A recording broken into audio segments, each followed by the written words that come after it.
Hey everyone, Ashley Stegall here, and I want to show you how I did a Cards for a Cause fundraiser for my homeschool group.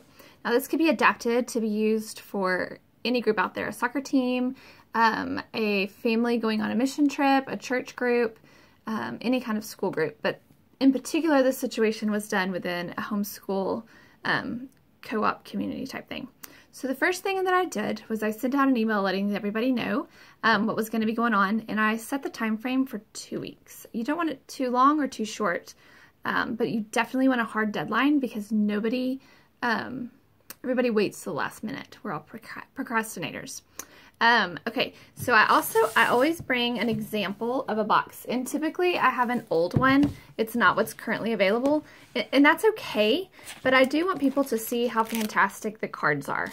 And so I set this out so that the families who are going to be selling these can actually see the quality, because when they see how good they are, then they're more motivated and better able to sell them to their friends and family.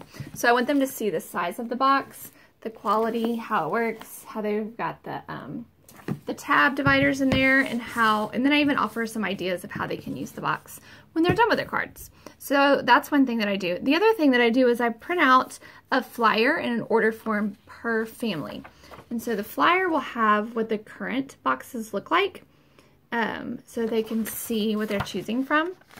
And then I also attach the order form, so that each family has one and they can ask their friends if they want to buy a box. The other thing that I do is I send an email with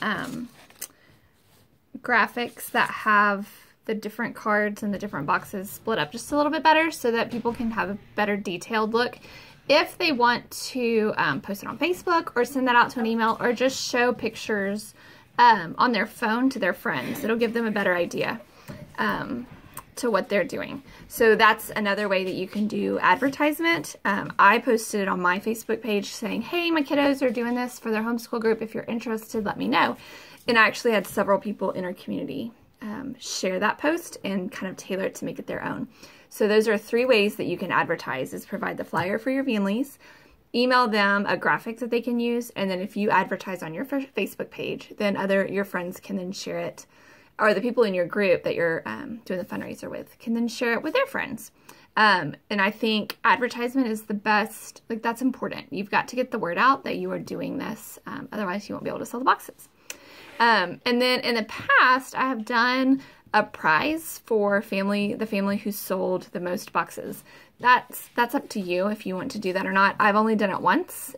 We've done this fundraiser 3 times in our homeschool group, and I offered the prize the first year.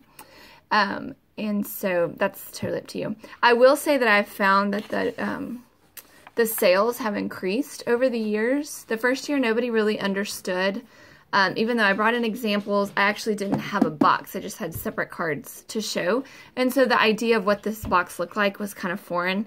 But the second year, our sales went higher because the families knew what the boxes are. So if it's your first year and it's not high sales, don't be discouraged, and don't let that keep you from trying it again, because sometimes we need to see what it is before we're super excited and gung-ho to do it. So if you can have a box on hand, I think that's a game changer. So those are my tips, and I hope that your fundraiser goes really, really well.